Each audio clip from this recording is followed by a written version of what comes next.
AP CM Chandrababu Naidu అధ్యక్షతన మంత్రివర్గ సమావేశం సుమారు 3 గంటల పాటు సాగింది. ఈ భేటీలో కీలక బిల్లులకు కేబినెట్ ఆమోదం తెలిపింది. ఏపీ రిజర్వాయర్ల cage culture policy 2025, AP aviation policy 2026పై మంత్రివర్గం ఆమోదం తెలిపింది.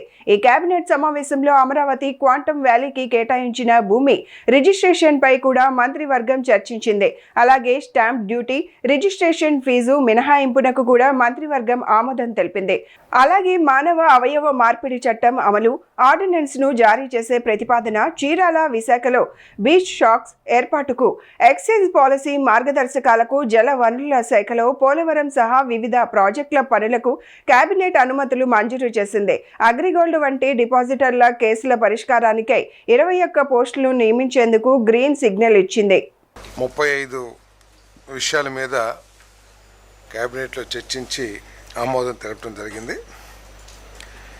దాంట్లో మొట్టమొదటిది వ్యవసాయం మరియు సహకార శాఖ ప్రపోజల్.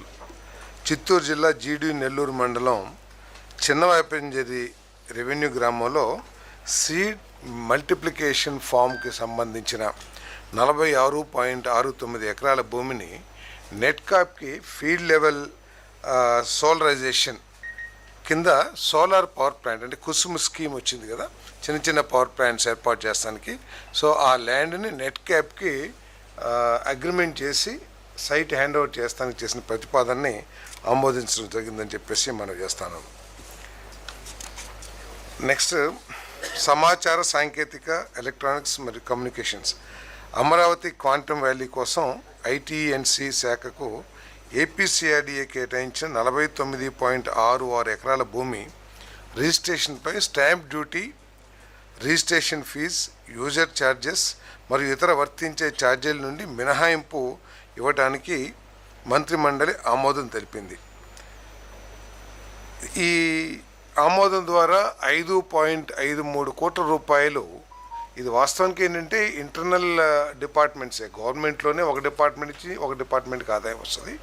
కానీ ఈ ఐటీ శాఖకి ఈ నిధులు మిగులటం మూలంగా ఈ క్వాంటమ్ వ్యాలీని ఫాస్ట్గా కన్స్ట్రక్షన్ చేయటానికి, అదేవిధంగా పాలనాపరమైన ఆలస్యాలు తగ్గి క్వాంటమ్ వ్యాలీ త్వరగా వచ్చి ప్రజా ప్రయోజనాలని దృష్టిలో ఉంచుకుని వాణిజ్య లక్ష్యాలకు కాకుండా పరిశోధన, సాంకేతికత మరియు పరిశ్రమల పురోగతికి ఈ భూమి వినియోగించబడుతున్న నేపథ్యంలో ఈ మినహాయింపు పరిపాలన పరంగా సముచితమైనదిగా నిర్ణయించడం జరిగిందని చెప్పేసి మనం చేస్తాం.